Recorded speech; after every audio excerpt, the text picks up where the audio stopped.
Good morning, and barely. I'm getting in under the wire here, but it is Wednesday, right? Wake Up Wednesday. Welcome. So, I'm Regina Clark, and I'm in Colorado Springs, and we have been looking at the book, The Top 5 Regrets of the Dying, and we are on number 5. So, the final one is today, and this has been such an incredibly lovely book. It's my second time through it, and every time I have a hard time knowing which story to share and then condensing it. So far we've done, I wish I'd had the courage to live a life truer to myself. That's the number one regret. Number two, I wish I hadn't worked so hard. Number three, I wish I'd had the courage to express my feelings. And number four, I wish I'd stayed in touch with my friends. And today we're on number five, which is I wish I had let myself be happier. In this one, we're going to look at a woman named Rosemary. Rosemary was an executive in a global corporation, a woman way ahead of her time. She had moved up the ranks long before women were ever seen in those roles. Prior to this, she had lived according to society's expectations and married young. Unfortunately, physical and mental abuse came with her marriage. When she was left close to death after one particular beating, it was time to escape for good. Despite this being a very valid reason to leave a marriage, divorce at that time was still a scandal. So, to uphold the family reputation in a town where their name was well known, Rosemary moved to the city to start afresh. Life had hardened her heart and her thinking. She found self validation and family approval through her success in a male dominated world. Consideration of another relationship never crossed her mind again. Instead, Rosemary moved up the ranks with fierce determination, a high IQ, and a lot of hard work until she was the first woman in her state to hold such a high level of management. She was very used to telling people what to do, and this behavior carried over to her treatment of the caregivers. She was going through them one after another, never happy with any of them until Bronnie arrived. She liked her because she had a banking background, and in Rosemary's eyes, this exempted her from being a fool. I figured she could judge me by whatever made her happy. After all, she was in her 80s and dying. Rosemary insisted on keeping me as her primary carer. The mornings were particularly bad with her bossy moods and nastiness. Developing an increasingly strong sense of my own self, I tolerated it up to a point, but knew there had to be a limit. When her mood turned especially nasty and personal one day, I gave Rosemary an ultimatum: be kinder or I was out of there. She screamed for me to go, to get out of her house, saying even nastier things than before while sitting on the side of her bed. While she was screaming at me, I just went and sat next to her. Go then, get out, she kept telling me, pointing to the door. I sat, sending her loving kindness, waiting for her outburst to subside. Silence followed. We sat there for another minute or so, saying nothing, but sitting close enough to be leaning on each other. Finished? I asked, smiling gently.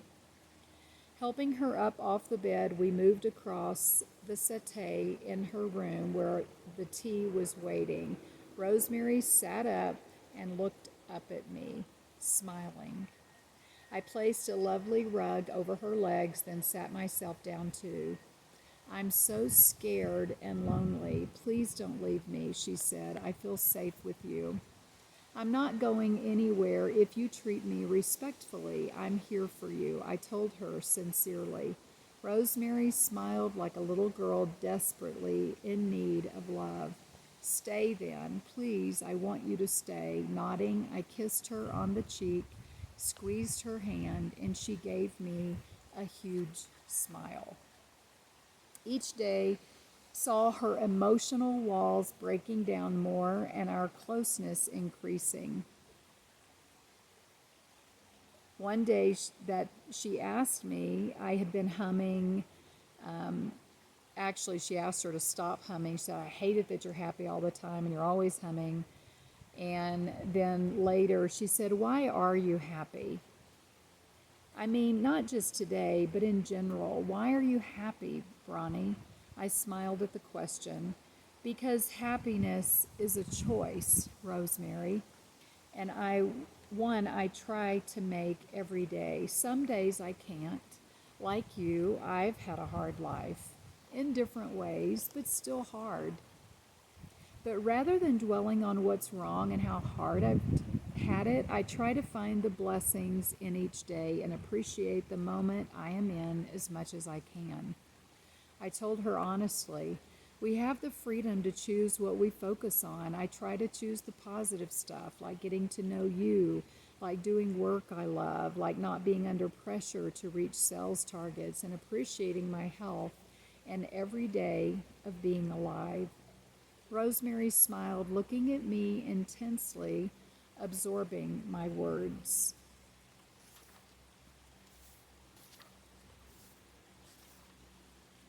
Rosemary wanted to be happy, she told me later that day, but didn't know how. Well, just pretend to be for half an hour. Maybe you'll enjoy it enough to actually be happy. Just the physical act of smiling can change your emotions.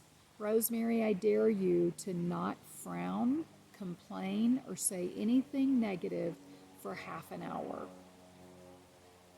Instead, say nice stuff. Focus on the garden if you must, but remember to smile. I also reminded Rosemary that I didn't know her in the past, which allowed her to be whoever she wanted to be right now. I don't think I ever felt I deserved to be happy, you know? My marriage breakup tarnished the family name and reputation. How do I be happy? She asked with a sincerity that broke my heart. You allow yourself to be. You are a beautiful person and you deserve to know happiness. Allow yourself. Choose to be. Although a little hesitant at first, Rosemary began to give herself permission to be happy by letting her guard down more each day.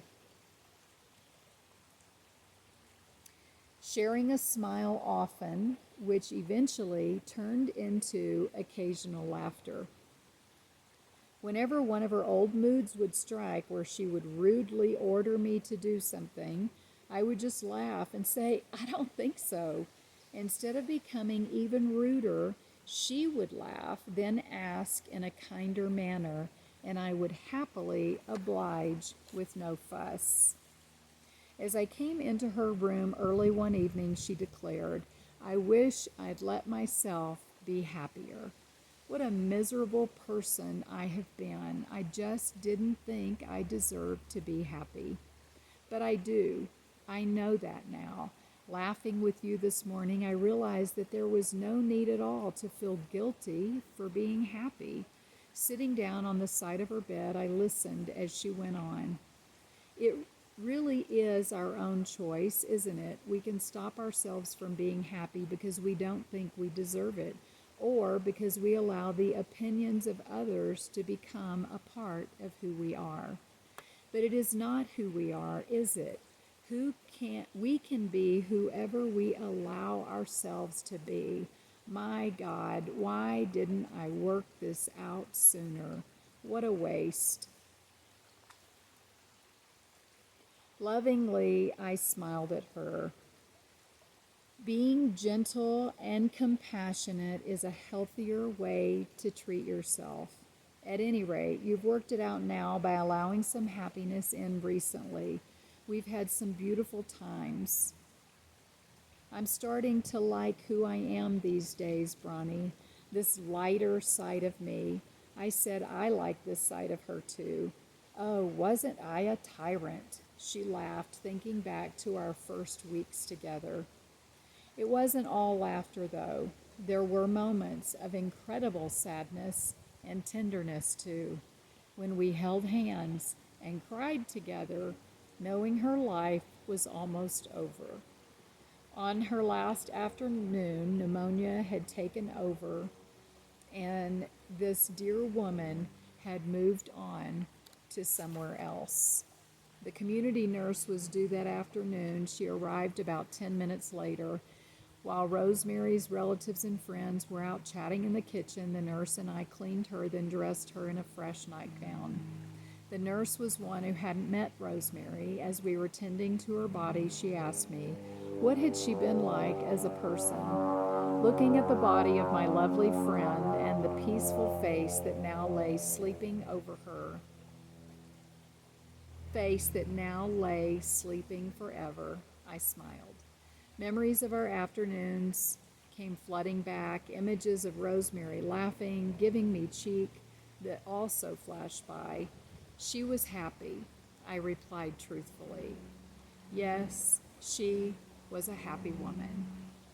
And so there are more chapters in the book, but we've covered the top 5, and it'll be time to move on to something else. But I hope you've enjoyed some of these.